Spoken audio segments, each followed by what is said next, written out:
The sun was leaking through Olivia's linen curtains, dust motes hanging like suspended secrets. We were sprawled on the floor, legs tangled, heads tilted back against her mattress. Our scripts were scattered between us, my pages hand-edited, in red ink, hers pristine and untouched. "You really think they'll read yours?" she asked, flipping my title page over with one finger. "I think someone will. Eventually," she smirked. "You're such a monk about this. Patient. You even print on recycled paper. You edit like a hurricane," I said, pointing at her untouched stack. "But you never revise." "I revise in my head. By the time it's on the page, it's perfect." I looked at her then, 22 and already lit from the inside with that hard, impossible belief. It was intoxicating. She rolled onto her stomach, chin propped on her hands. "Let's make a pact." "A pact," I repeated. "If one of us makes it, she pulls the other up, no matter what. We don't get weird. No jealousy. No bullshit. If I'm producing, I buy your script.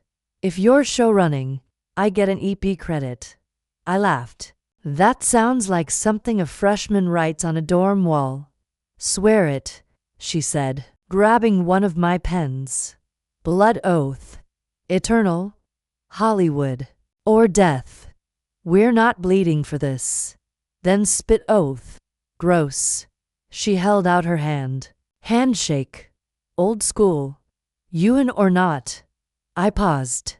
Her fingers were steady, her eyes fixed on mine. I could hear her father's bass, heavy voice downstairs yelling into a phone, her mom humming in the kitchen like static.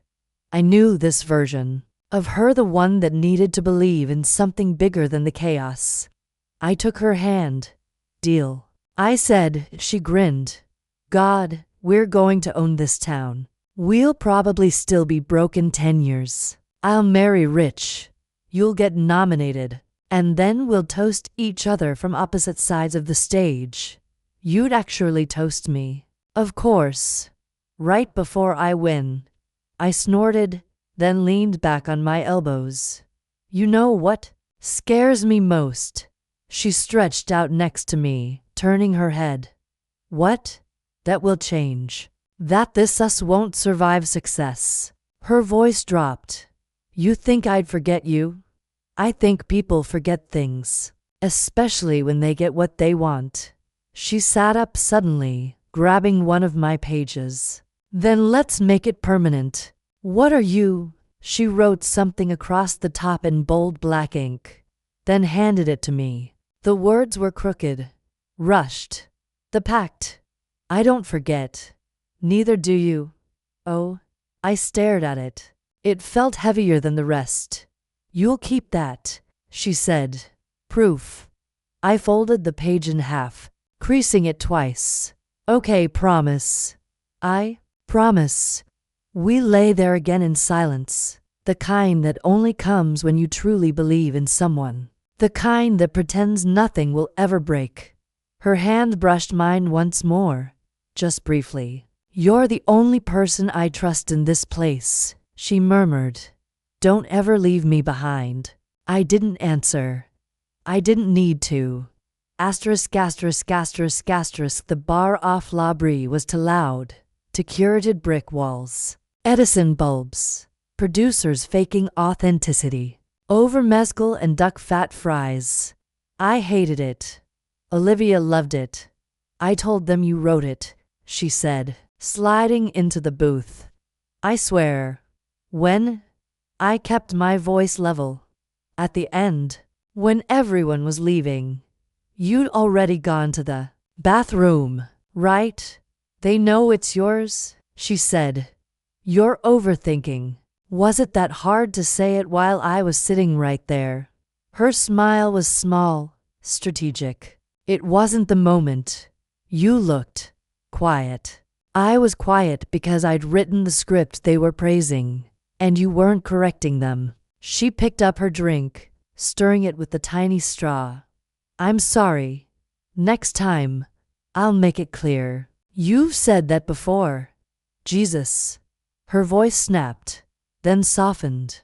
Are we doing this? Right now. I didn't answer. Across the bar, a casting director I recognized from a blacklist panel was laughing too loud. She leaned in. You're my best friend. None of this works without you. I nodded once. You're producing Gaslight, right? She blinked. How did you? Derek told me. She swore under her breath. It's early. I didn't want to jinx it. I pitched Gaslight to you 6 months ago. And you passed. I said it wasn't the right timing. I didn't say give it to someone else and forget I created it. I didn't forget. I held her gaze. You didn't mention it either. I was going to bring you in once the deal closed. You already shot the teaser. A pause. Her fingers tightened around her glass. Look, she said. I know it looks bad. It is bad. It's business. You know how fast things move. I thought I had to grab it before someone else did, even if it meant stepping over me. You weren't moving on it. I was trusting you. We sat in a silence that felt like the edge of a blade. Then she said, You think I'm using you. I think you stopped noticing when the lines blurred. She laughed, but it cracked halfway. You want me to spell it out. Fine. I wouldn't be anywhere without you. But you wouldn't be anywhere without me either. That's not the same. You think your pages walk into meetings on their own? I pitch you. I fight for you. And then forget to say my name. Her mouth opened, then shut. For the first time, she looked unsure. You've changed, she said finally. No, I said. I'm starting to notice. A week later, she texted. Meet me. Soho House, 3 p.m. It's good news. I went. She was already there, perched by the window like a shot from her own biopic. Universal, she said before I sat down. They want to option Shiver Street. I told them we're a package. You told them I'm writing it? Of course. I haven't agreed to that. You will. I watched the way her fingers tapped the side of her glass. Always moving.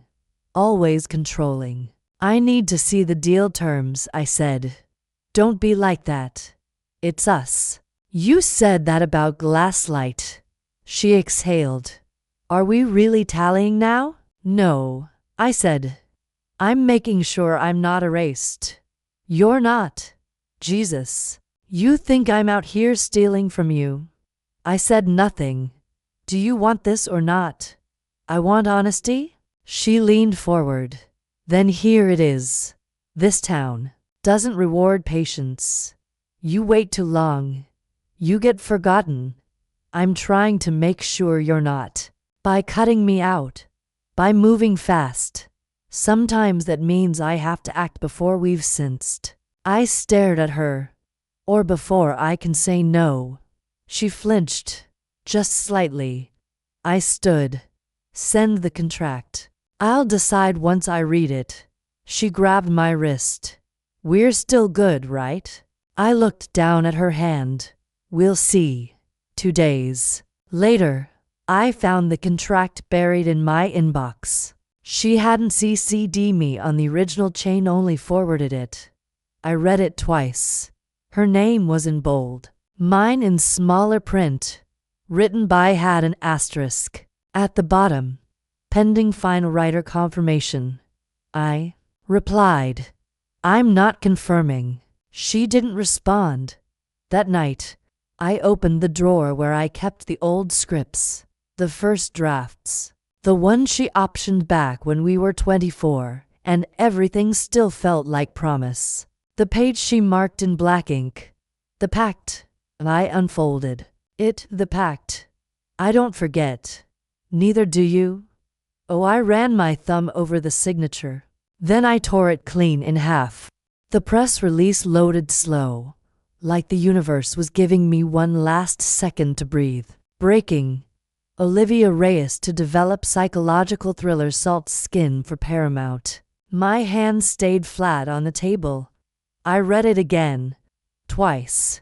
Then I clicked the quote. Salt Skin is the story of a brilliant but unstable pianist who returns to her hometown to uncover a buried trauma. I wanted to explore memory, silence, and women's rage in a fresh, elevated way, said Reyes, who also penned the screenplay. I stared at the words. My story was about a cellist, a fire, not trauma. But the bones were the same every beat, every movement. I knew it because I'd written it. She picked up on the third ring. Hey, you saw it. I did. I wanted to call first, but it hit early. I was going to explain. You sold Ashes of Silence. What? A beat? No. Salt Skin's something different. Did you read your own Loglini? I mean, there are similarities. Sure, but you changed the instrument, the town name, the age. That's not adaptation. That's laundering. Her voice went tight. That's not fair. I gave you that pitch in my apartment. You took notes. I didn't use them. You renamed her Elise. I named her Elise. Look, I was inspired by it. Yes, but I built my own structure. I rewrote the spine. It's my spine. You rewrote the skin. She was quiet. Then, we've always shared ideas. We've never stolen them. Don't say that. You didn't even warn me. I was going to. When? After the green light. I was trying to protect us both. From what? From this exact call. The next day, she showed up at my door. No warning, no makeup, hoodie over her head like she could hide inside it. Let me talk, she said. I let her in. She hovered near the window, hands shoved deep in the pocket of her coat. I didn't think it would get this far. You sold it. I thought I was helping you, giving your story a life. Without me, you weren't doing anything with it. It wasn't yours to do anything with. She sat down, eyes bright with something close to tears. You were in your head, like always, tinkering, doubting. I saw a door open, and I took it. I leaned against the kitchen counter. So I was too slow, and you decided I didn't deserve it. I didn't say that. You just acted like it. She blinked hard. This industry eats women alive. I couldn't wait around for you to give yourself permission. I stared at her. So you gave yourself mine instead. God, you make me sound like a villain. You sound like one. You know I'd never. She cut herself off. I thought we were partners. No, I said. You thought I was your inventory. Her lips parted, but no sound came. I didn't even get a story credit. I offered. They didn't want multiple names. You didn't push. I didn't want to lose it. You didn't want to share it. She stood. You're right. I didn't want to share it. Because for once, someone looked at me and saw a creator instead of a conduit. And so you carved me out. I made something real. You made it out of me. Later, after she left, I sat on the floor and opened the original pitch deck. Ashes of Silence, a story about silence, music, memory. A woman who burned a house to unbury a truth. A sister who never spoke again. A cello in a burned-out room. There, in my notes, scrawled in her handwriting from last October. What if she plays piano instead? Easier to shoot. And beneath that, my own. No, it's always been the cello. I closed the folder and turned off the light. I didn't cry. I didn't scream. I just sat still, cold and very quiet, listening to the echo of something I hadn't realized had already left. Asterisk asterisk asterisk asterisk. Rena's office overlooked Wilshire like it didn't care who was watching. No art. No framed diplomas. Just glass, clean lines, and the hum of consequence. She closed the last folder I'd handed her. How long have you known? Since the press release. 3 weeks ago. You waited. I was confirming. Is that your style? Yes. She nodded once. Good. I watched her scan the page again. Her fingers didn't fidget. Her voice didn't rise. That pitch deck, she sent it under her name. Yes. You wrote it. Every word. Rena looked up. Can you prove that? I have the original drafts, with metadata. Emails. Notes. Voice memos. The whole thread is there. Did you ever explicitly say this is my story in writing? She replied, quote, This concept is incredible. We can reshape it for buyers. We, Rena repeated. She always uses we when she's taking something. Her mouth curved slightly. Send me the attachments. I already did. They're in the drive folder I shared. Good. What do you want? Exactly. Credit. Public acknowledgement. A record. No settlement. No gag order. You want to burn it. I didn't respond. Rena leaned back. We'll start with a cease and desist to the studio. Quiet. No press. No threat yet. She'll call. Don't answer. She'll show up. Don't open the door. I studied her. Have you done this before? Plenty, with friends. She paused. Friends don't take IP and repackage it for personal profit. She thinks she earned it. They always do. That night I printed every draft of Ashes of Silence hard copies, stacked in dated piles. I laid them across my dining table like case evidence. Rena had told me to be thorough, and I was. My inbox held everything. Olivia's comments, her edits, her timestamps. There was a thread from last August. I clicked. Oh, the memory twist is killer. Can I test this at lunch with Shelley? Me. As long as you say it's mine. No reply. The next morning, Rena called. I reviewed the material. It's strong. She's exposed. Will the studio back off? If they're smart. And if they're not? We escalate. She'll say it was a joint idea. She'll lose. She'll still spin. Rena didn't hesitate. That's why we document the spin. Silence works. So does proof. I exhaled. Okay. She shifted tone. You're composed. Most clients aren't. I've already done the screaming part. You screamed. Internally. Well, you're in good shape. Then, 3 days later, Rena emailed me the draft letter.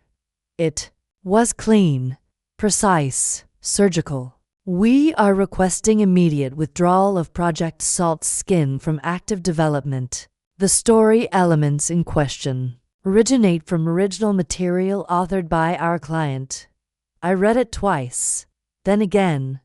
Then I replied, Send it. She did. Asterisk asterisk asterisk asterisk. The rooftop was lit like a wedding, warm strings of light crisscrossing over glass tables and helium balloons with the film's title etched in rose gold. Salt Skin. Olivia found me by the bar. You came. You asked. You look incredible, she said, her eyes scanning the lame dress she once told me was too much for press events. Had it in the back of my closet. I replied. You should wear gold more often. She grinned. You matched the evening. The DJ shifted into something cinematic and safe. Behind her, executives clinked glasses, and a red-lit photo booth churned out smiling faces in threes. You nervous about your speech? I asked. Excited. She said. I wrote it on the drive here. It's not formal, of course. Her assistant appeared with a tablet. 5 minutes. She looked at me. Stay close. I smiled. Wouldn't miss it. When they called her up, the crowd gathered near the edge of the pool. Olivia stood in front of the fox marble backdrop, arms open like a prophet on opening night. Thank you, she said. Truly, making this film has been the most personal experience of my career. Polite claps. I started writing Salt Skin during a season of deep silence. I was searching for a way to voice something I hadn't fully named. Trauma, memory, identity all bound up in music and stillness. I felt champagne slide down my throat, cold and clean. This story is about what we bury, she said, and what refuses to stay buried.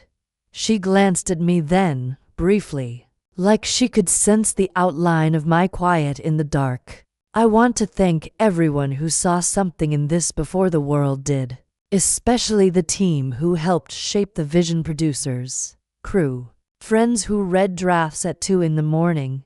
I raised my glass to the air. She didn't say my name. Later, she found me near the heater, coat draped over my shoulders. What did you think? Elegant, I said. I improvised some of it. I recognized a few lines. She blinked. From early drafts. Oh, we stood in silence. Laughter bubbled up from the bar. I meant to credit you, she said. But you didn't.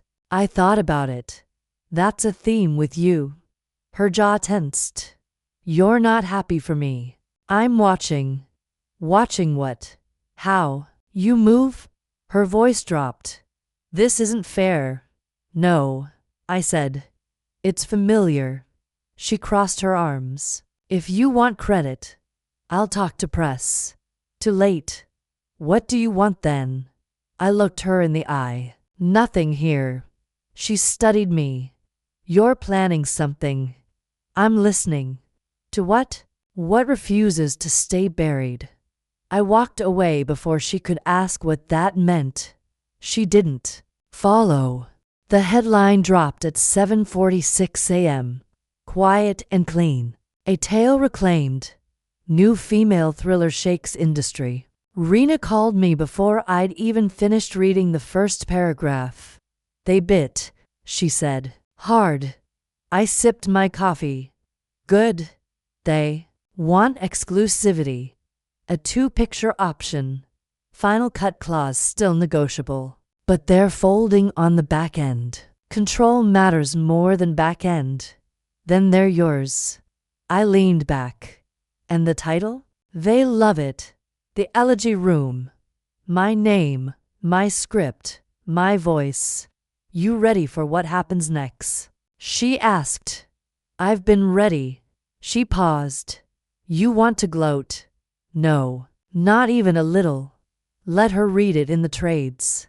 By noon, it was everywhere. Deadline. Former assistant scripts deal with rival studio after IP dispute. Variety. A new name disrupts the female thriller space. IndieWire. The woman behind.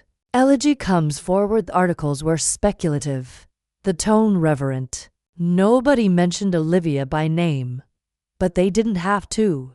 The outline was familiar enough. Whispers always know how to fill the blanks. I waited until late afternoon to text Rena. Will she sue? Rena replied instantly. Not with what we filed, and not with what's coming tomorrow. That evening, I met Rena outside a restaurant in Culver City. She didn't hug. She handed me a glass of wine like we were post-op surgeons. She's called twice. She said, blocked numbers, left voicemails, nothing actionable. She'll try something. Of course. Will it stick? She'd have to lie. That's hard with receipts. We sat at a small table tucked behind a planter wall. The noise was low enough to keep secrets. She's not just mad, I said. She's humiliated. Good. She'll come for me. She already did, Rena said. This is your return volley. Now stop bracing. You've landed the hit. I nodded. You're not surprised. I've watched this game too many times. Men usually win it. Nice to see someone else finish first. The next morning, my phone lit up before sunrise. Olivia Reyesi let it ring. It rang again. And again, by the fourth call, I answered. Hello, her voice was hoarse. You blindsided me. No. I protected myself. You sold the same story. No. I said. I sold the original one. She paused. You know how this looks. I do. You're burning bridges. I'm building my own. Her breath hitched. You didn't have to go public. I didn't. The trades did. You could have told me. You could have told the truth. She went quiet then. You're going to regret this. No, I said. You are. That afternoon, the final cease and desist went to Paramount. Legal phrasing, clean language. No emotion. Rena Blind copied me at 3:13 p.m. I received a new alert. Salt skin pulled from Q3 slate pending internal review. I screenshotted it. I didn't forward it. I saved it. Then I closed the screen and kept working. Asterisk, asterisk, asterisk. She was already seated when I walked in. Two espresso cups on the table. One untouched. Her sunglasses were too dark for indoors. This feels dramatic, she said. I sat down. It's not. You really couldn't do this over the phone? I slid the manila envelope across the table. She didn't touch it. What is that? Proof. She tilted her head. Of. You know what it is. She picked it up, peeled it open, and scanned the first few pages. Her smile faltered. These are drafts. They're dated. You saved all this. Yes. You were planning this the whole time. No. I was hoping I wouldn't need to. She pushed the envelope aside. This isn't what you think. It's exactly what I think. We worked on the idea together. No, I said. I worked. You listened. Then you took. She looked away. I don't remember it like that. You don't remember a lot of things. I remember giving you your first shot. I remember you using that like it bought my silence.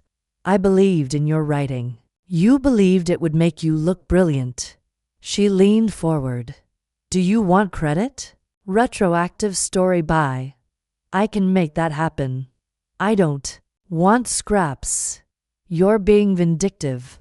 I'm being accurate. I built that project on bones that weren't yours. Her voice wavered. This isn't you. It's been me. You just didn't notice. I was under pressure. You were under ambition. I didn't mean to hurt you. But you did. She went quiet. Her fingers curled around the edge of her cup. I thought we had time to fix it, she said. You used time to hide it. Her lip twitched. I was scared. Of what? That. If I didn't move fast, I'd lose it. You didn't lose it. You just stole it first. She exhaled. I thought we had a pact. I nodded. We did. Then why are you doing this? Because you broke it. She looked down, and for the first time, didn't argue, didn't explain, just sat there, staring into the dark surface of her drink like it could still change something. Asterisk, asterisk, asterisk, asterisk. The flowers came first. White orchids, sleek and expensive. The note read, let's not let one mistake erase everything. I left them on the landing.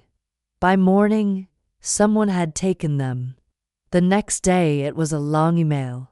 Paragraphs, apologies laced with self-preservation. You know I respect you. I panicked. I didn't know what else to do. I didn't reply. She texted 3 times. Can we meet? You've made your point. Please don't let them kill my career. I turned off read receipts. At lunch, Kara slid her phone across the table. Did you see this? Salt's skin quietly shelved by Paramount amid internal disputes. I nodded. They're saying she's hard to work with now. Controlling. Overcredited on past projects. People remember things differently when you stop being useful. She's freaking out. She's persistent. Are you going to talk to her? No. Kara hesitated. It's brutal. It's earned. That week, a producer I barely knew cornered me outside a screening. I always thought you were the brains behind her, he said. Nice to see it confirmed. I never hid it. No, he said. But you never shouted either. I didn't need to. He looked amused. And now I'm not whispering. On Friday, she called from a different number. Please pick up, her voice said into my voicemail. You've made your move. I get it. But they're pulling meetings. My agent's skittish. I'm losing deals that aren't even related. Another pause. I know I messed up. But you and we were more than that. Weren't we? I deleted the message. Rena called that night. She's asking if she can issue a joint statement. A no hard feelings piece. No. She says she's willing to praise your version publicly. I don't need her praise. She's unraveling. She should. Rena paused.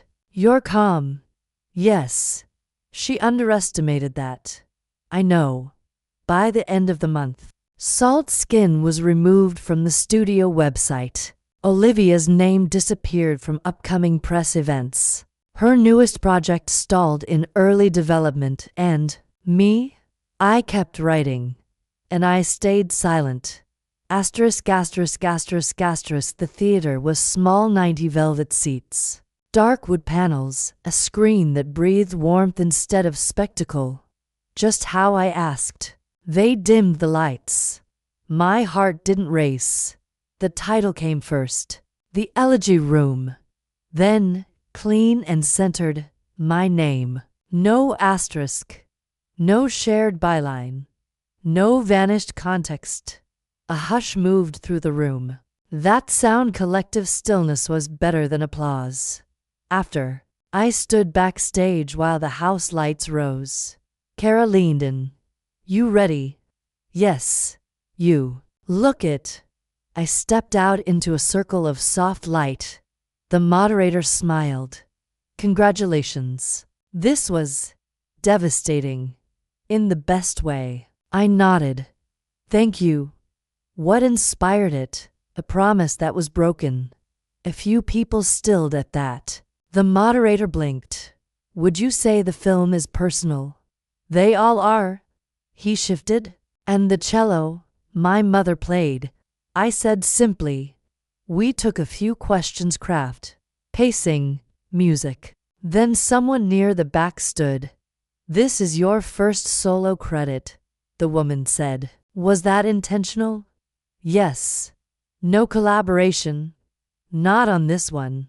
She sat down. When it was over, I walked the aisle slowly, accepting hugs and handshakes. Industry faces. Old friends. A few rivals watching too closely. But one chair near the back stayed empty. Third from the left. Gold clutch on the floor beside it. Untouched. She wasn't there. Of course not. I hadn't invited her. Asterisk, asterisk, asterisk, asterisk. I found the original draft last night. Folded inside an old notebook, creased. Marked. Smudged with time. The one she signed. Her handwriting. In black marker. The Pact. I don't forget. Neither do you? She forgot. But I didn't. Kara called this morning. They want you in New York next week. Director's brunch, press. The whole rollout. Book it. You sure? Yes. Just checking. You sound different.